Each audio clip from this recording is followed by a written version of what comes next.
Russian generals accuse mercenary leader of trying to mount a coup. Russia sent armored vehicles into the streets of Moscow and a city near Ukraine. Russia's main security agency urged Wagner mercenaries to detain their leader, Yevgeny Prigozhin, after he accused Russian forces of attacking them. Russian generals late on Friday accused Yevgeny Prigozhin, the outspoken mercenary tycoon, of trying to mount a coup against President Vladimir Putin, as the Russian authorities opened an investigation into Mr. Prigozhin for organizing an armed rebellion. The long-running feud between Mr. Prigozhin and the Russian military over the war in Ukraine has now escalated into an open confrontation, setting up the biggest challenge to Mr. Putin's authority since he launched his invasion of Ukraine 16 months ago. Videos circulating widely on social media showed that military and National Guard armored vehicles had been deployed in Moscow and the southern city of Rostov-on-Don, near the front line in Ukraine where Mr. Prigozhin's fighters have been operating. Mr. Prigozhin on Friday accused the Russian military of attacking his Wagner mercenary forces, and, in a series of recordings posted to social media, pledged that his fighters would retaliate. Russian authorities, in turn, accused Mr. Prigozhin, whose broadsides against the Russian Defense Ministry had been tolerated by Mr. Putin for months, of trying to foment a revolt. This is a stab in the back of the country and the president, General Vladimir Alexeyev, the deputy head of Russia's military intelligence agency, said in a video appeal to Mr. Prigozhin's fighters, urging them to call off any rebellion. This is a coup. Mr. Prigozhin's Wagner mercenary force has proved pivotal to the Russian war effort in Ukraine, but in recent months, he repeatedly chastised Russia's top brass for alleged corruption and indifference to regular soldiers' lives. On Friday night, he took his accusations to a new level, claiming that the Russian military had attacked Wagner encampments, killing a huge number of fighters. The evil borne by the country's military leadership must be stopped, Mr. Prigozhin, pronounced Prigozhin said in one of a series of voice recordings posted to the Telegram social network after 9 p.m. Moscow time. Minutes later, he suggested that his Wagner mercenary force was prepared to go on the offensive against Russia's own defense ministry, saying, "There's 25,000 of us, and we are going to figure out why chaos is happening in the country." He denied that the actions were a military coup. "This is a march for justice," he said in another audio message on Telegram. "Our actions aren't interfering with the troops in any way." Just past midnight Moscow time, Russia's prosecutor general announced that Mr. Prigozhin was being investigated on suspicion of organizing an armed rebellion and would face as much as 20 years in prison if prosecuted. The Wagner leader then defiantly took to Telegram again, saying his fighters were approaching the city of Rostov-on-Don and adding, "We are going further. We will go to the end." Mr. Prigozhin's whereabouts remained unclear, and there was no immediate confirmation that his forces were actually approaching the city.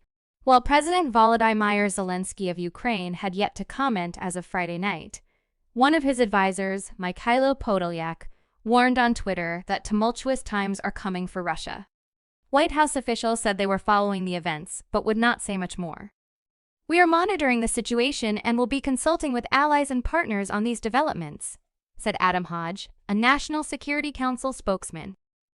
Mr. Prigozhin, a St. Petersburg restaurateur who leveraged his personal connections with Mr.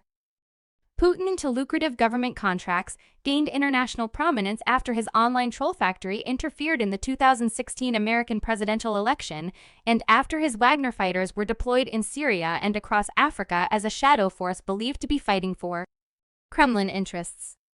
For months, the Russian war effort has been hampered by the bitter feud between Mr. Prigozhin and top military leaders, whom he has accused in scathing terms of incompetence in conducting the war. He has asserted that Russia's top brass have refused to provide Wagner forces with needed ammunition, even as they fought alongside the Russian military for control of the Ukrainian city of Bakhmut. But never before had Mr. Prigozhin accused Russia's military leaders of attacking his forces, nor asserted in such stark terms that the Kremlin's stated justification for the war was nonsense. In a 30-minute video released on Friday, Mr. Prigozhin had described his country's invasion of Ukraine as a racket perpetrated by a corrupt elite chasing money and glory without concern for Russian lives. He also accused the Russian Minister of Defense Sergei Shoigu of orchestrating a deadly attack with missiles and helicopters on camps to the rear of the Russian lines in Ukraine, where his soldiers of fortune were bivouacked, and he accused Mr. Shoigu of overseeing the strikes himself from the town of Rostov-on-Don in southern Russia, near Ukraine. The mercenary leader's claims could not be immediately verified. The Russian Defense Ministry denied the allegations, saying in a statement that the messages Mr. Prigozhin had posted about supposed strikes on Wagner camps do not correspond to reality. Dmitry S. Peskov, the Kremlin spokesman, said that Mr. Putin was aware of all events around Prigozhin, according to Interfax, a Russian news agency. Mr. Prigozhin's accusations created a ripple effect among Russian pro-war activists, who fear that an open conflict between the army and Wagner forces could threaten the Russian front lines during the Ukrainian counteroffensive. In Ukraine, some viewed his statements as more evidence of internal divisions within the Russian war effort. In an earlier videotaped speech, Mr. Prigozhin did not explicitly impugn Mr. Putin, instead casting him as a leader being misled by his officials. But in dismissing the Kremlin's narrative that the invasion was a necessity for the Russian nation, Mr. Prigozhin went further than anyone in Russia's security establishment in publicly challenging the wisdom of the war. The war wasn't needed to return Russian citizens to our bosom, nor to demilitarize or denazify Ukraine, Mr. Prigozhin said, referring to Mr. Putin's initial justifications for the war.